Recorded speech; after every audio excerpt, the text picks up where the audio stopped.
Hello. There is a scene many of you may recognize. You're getting ready for work, or maybe you're having tea, scrolling for a minute before the day begins. Then a video appears on your phone: a crying child, a bombing, a speech, a flag, a caption written in absolute certainty. Someone has already told you what it means, who the villain is, who the victim is. What kind of a person would agree or disagree with that kind of situation?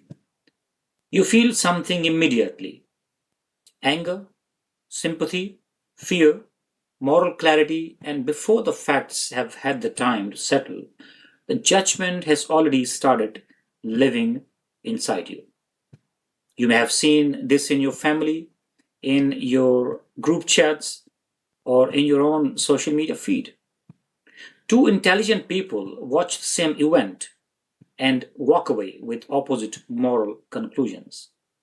Now, you might ask, what is going on? Why do decent, thoughtful people believe, share, and defend political narratives even when the facts are still incomplete, disputed, or unclear? Now, what I want to say at this moment is that the danger today is not only false information, it is premature certainty. Because in modern politics, many of us do not first meet events as settled facts. We meet them as emotionally charged narratives that ask us to judge before we understand. Now, let me explain this through the three lenses that I want this channel to be known for.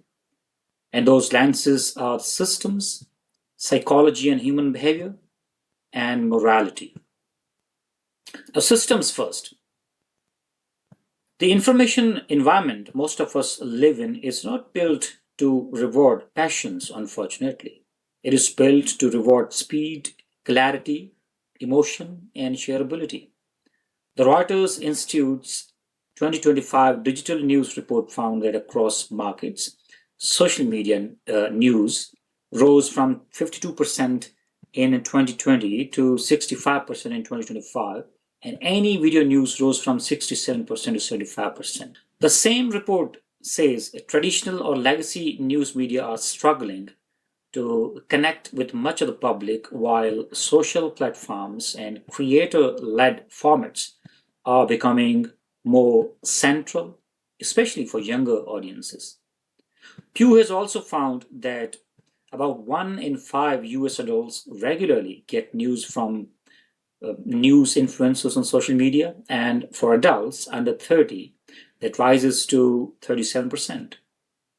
Now, that matters because a creator, a clip, or a caption does not just give you information, it gives you interpretation and judgment as well. And it gives it to you real fast. UNESCO reported in 2024 that 62% of digital content creators surveyed do not carry out rigorous and systematic fact checking before sharing information, even though many said that they wanted to get the training to improve this aspect.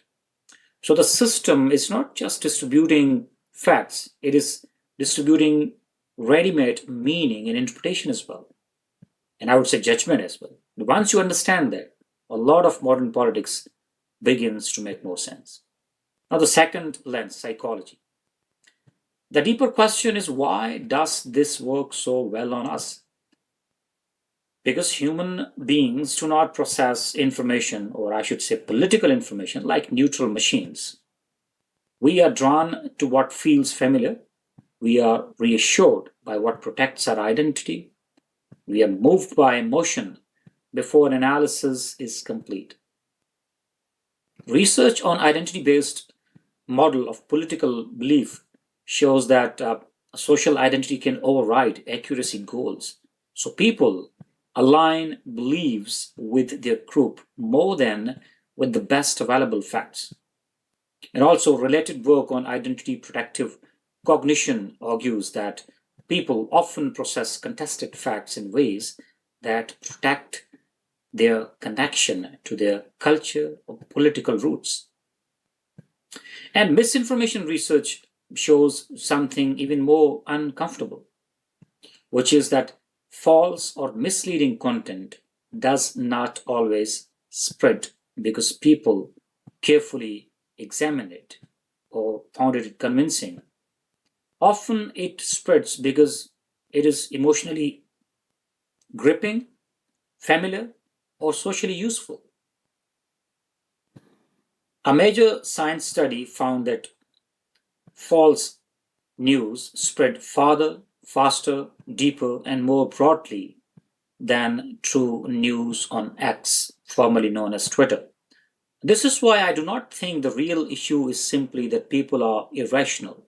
The real issue is that narratives can become a form of emotional shelter for people. If the world feels chaotic, a simple political story can feel relieving. If your identity feels threatened, a familiar narrative can feel protective. And if an event is morally disturbing, a confident explanation can feel better than uncertainty. And that is when smart people can sincerely defend sharply different versions of the same reality. There is also the role of outrage in this particular equation. Research in science advances showed that social learning amplifies moral outrage expression in online network. More recent work in science found that misinformation exploits outrage to spread online. So when you see people sharing political content, they're not always sharing information with others. Sometimes they're actually signaling their loyalty, their belonging, and moral position as well.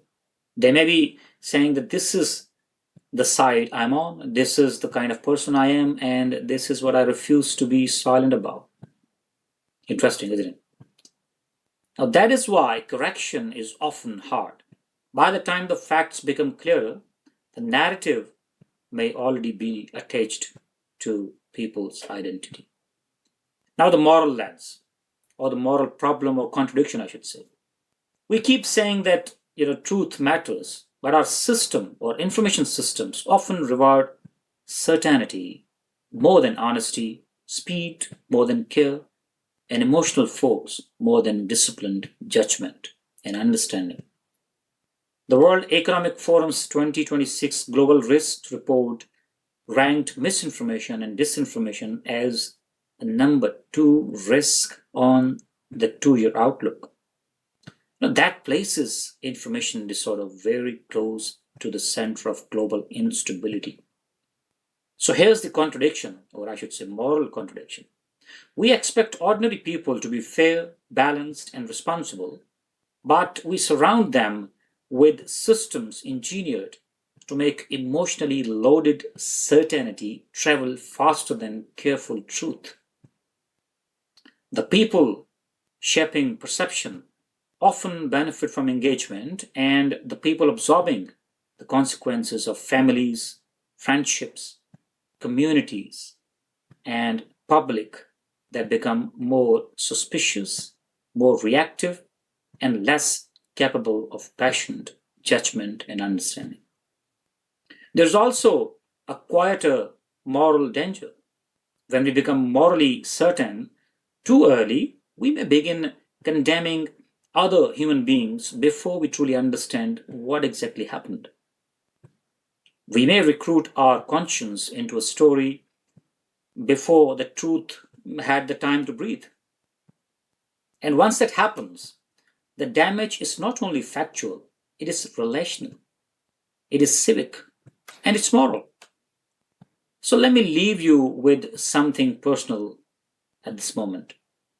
If you ever felt confused by two completely different versions of the same event, you're not really weak.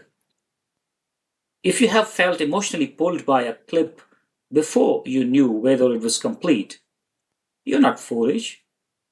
And if you have watched people you respect defend opposite sides or opposite narratives with total conviction, you're not actually imagining things. You're living inside a system that often asks you to judge before you understand. And I think many of us understand this issue and at the same time underestimate how heavy it is. Because once you see it, you begin to realize that public confusion today is not only a truth problem, it is a psychological coping problem. People are not only searching for facts, for that matter, they're searching for clarity, for belonging, for moral orientation in this particular noisy world.